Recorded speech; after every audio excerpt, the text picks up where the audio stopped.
Hello everyone, my name is Marah, and today's case is about Alyssa McLemore, who was 21 years old when she went missing from Kent, Washington in April of 2009. I want to remind everyone I tried to do my very best research and get the most accurate information I can with every single case that I cover. And with that being said, let's go ahead and get into today's case. Alyssa McLemore was born on July 23rd of 1987.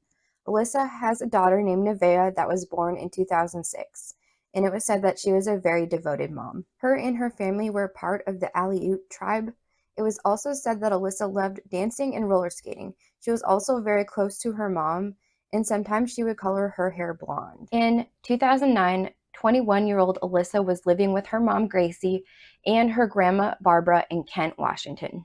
She also had a boyfriend who was the father of her 3-year-old daughter, Nevaeh. I also seen different information about if her boyfriend lived with her and her family. On April 9th of 2009, I'm not exactly sure where she was, but she gets a phone call from her grandma around 6:30 p.m. She calls to let Alyssa know that her mom's condition is worsening and that she needs to get home as soon as she can. Alyssa's mom was very sick and was sadly dying of scleroderma.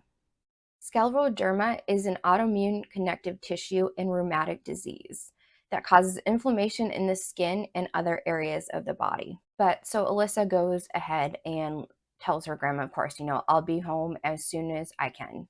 But then hours go by and Alyssa has not returned home, and her family is becoming extremely concerned about where she is. Then April 10th of 2009 at 9:15, a phone call comes into 911 from a cell phone. A woman is heard asking the dispatcher for help, and in the background there is a male voice saying something along the lines of, "I'll kill you or I'll hurt you."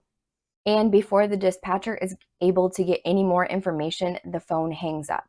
This phone did not have GPS and its location could not be determined. They were able to track the number, I'm assuming is how they figured out that it was Alyssa's phone. So hours later, the Kent police show up at her home and her grandma answers the door.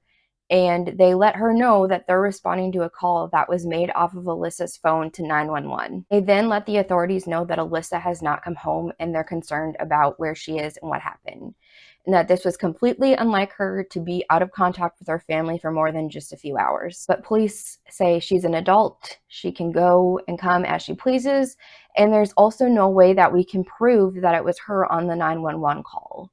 They could only confirm that the call came from her cell phone.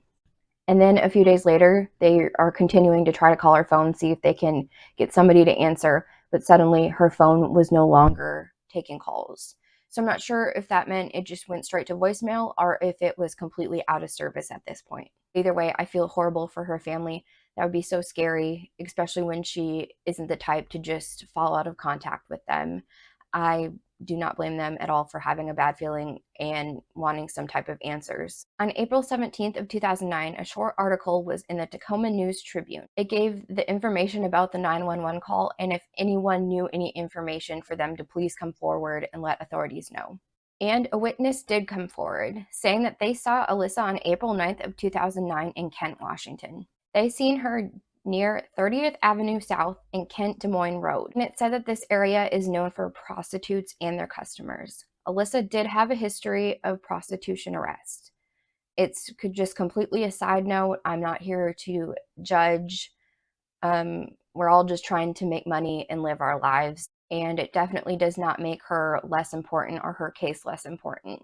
Anyway, Alyssa also did not have her own car, so she was relying on friends and family for rides. The intersection she was last seen at is close to Interstate 5, which connects Washington with Oregon and California. But so if somebody grabbed her, they were able to get into another state very quickly. This witness saw a green 1990s pickup truck with possible Oregon license plates approach Alyssa in this area. The witness also said she was with an unidentified man in his 50s or 60s, about 5'8" and 175 to 185 pounds. Authorities are not sure if this man had anything to do with Alyssa's disappearance for sure. They're also not sure if this happened before or after the 911 call was made. And this is so sad. 3 days later, after Alyssa disappeared, her mother passes away. It's so sad that they weren't able to say goodbye to each other or for her mom to have any answers before she passed. They also aren't sure at this point if Alyssa even knows that her mom has passed away. Her family believes that she could possibly be a sex trafficking victim. And her family was also searching a park, and there was a deep abandoned well. And down at the bottom, there was what looked like a blue tarp. And they went to the police to have them look into it, but they said it's been over 4 years since they reported this, and authorities have never searched or even covered up this well for safety reasons. And because this case is still open, the 911 call has never been made public. Sergeant Tim Ford said the call has haunted him. It bothered him that Alyssa's last words were asking for help. Her family has been very active about keeping Alyssa's story in the news, so anybody with any information can hopefully come forward and they can find Alyssa. And in 2019, her Aunt Tina spoke at one of the Homeward Bound trucks unveiling, where they featured Alyssa. Alyssa was the first adult featured and also the first Native American to appear on one of these tractor trailers. Tina tries to remain hopeful, but she says, dead or alive, I just want her to come home and I want closure. Her Aunt Tina says that Nevaeh, Alyssa's daughter, who is now 19, helps make flyers and also helps look for her mother as well. Authorities continue to search for any information about Alyssa's disappearance. Her case remains unsolved and open. If you or anyone you know has any information that could help Alyssa be found, come home, whatever it may be, please speak up. It's been way too long for her daughter and her family to have to sit here and wait for answers. Her family does have a Facebook page that I'll link down below. I'll also link the police contact numbers that you can reach out if you know anything or if you remember any small detail. It could make that much of a difference, so please say something. I hope this family is able to get some type of answers and some closure. Thank you all so much for watching this video, and I will see you all next time.